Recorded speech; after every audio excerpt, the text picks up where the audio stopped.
Oh, hello. I'm Howard Smith, an accredited Arts Society lecturer.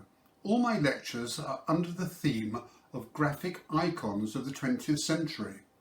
Graphic art is art for a purpose, and my choice of 6 very different lectures comes from my work, research and interests over 50 years being a graphic designer and, I'm afraid, an inveterate collector of almost everything.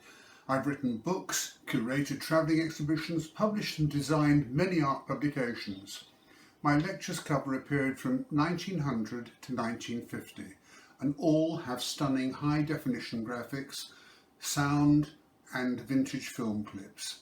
They are an exploration of art in all its forms: posters, film, sound, print, fine art, decor, and designed to be both entertaining and nostalgic backstory of each subject.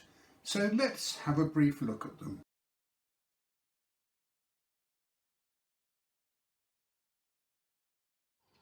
The first lecture looks at the golden era of transatlantic liners, the floating hotels of unparalleled luxury, and also the cramped conditions of the immigrants in steerage.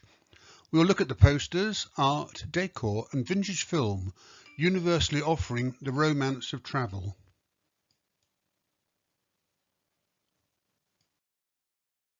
These palaces were designed in drawing offices, like this one at Harland and Wolff in Belfast.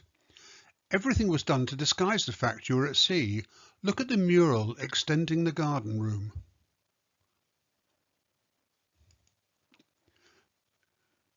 The marble and tiled swimming pool aboard Majestic was based on the RAC Club in London.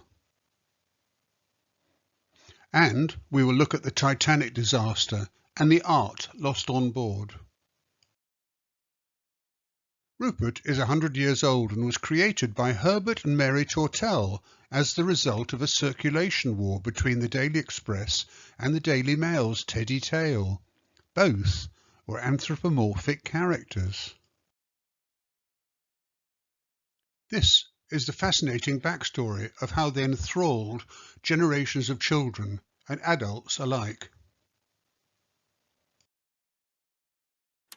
In the 1930s saw the birth of a GPO film unit influenced by films like Battleship Potemkin.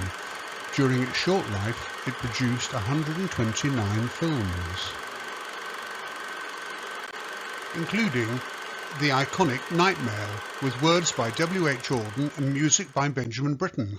I'll show you how this became a classic British documentary. Across the channel, Leni Riefenstahl, an actress turned film producer, was asked by Hitler to film the 1934 Nuremberg Nazi rally, the most powerful propaganda film ever made.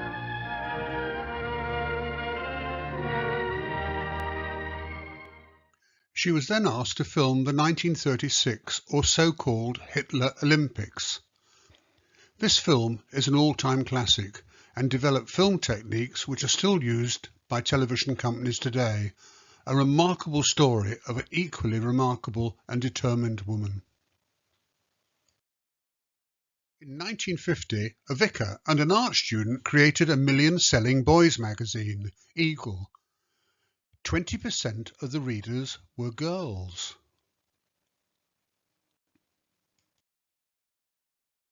This is the incredible story of the studio set up by Frank Hampson to create his award-winning Dan Dare story. Nostalgic and very entertaining.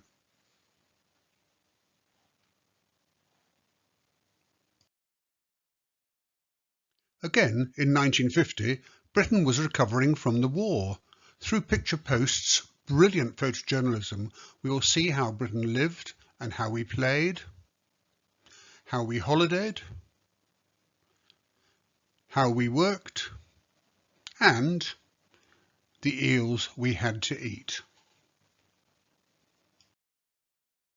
The tonic to recovery was to be the Festival of Britain at the 27-acre bomb site at Waterloo. This is a fascinating and nostalgic story of Britain at its best. Thank you for allowing me to show you some of the actual images from the 6 lectures, which are all about graphic icons of the 20th century. Further details on these, as well as 2 study days, are in my free colour brochure with absolutely no obligation whatsoever and no cold calls. See contact details on my website www.howardsmith.me.uk. Thank you.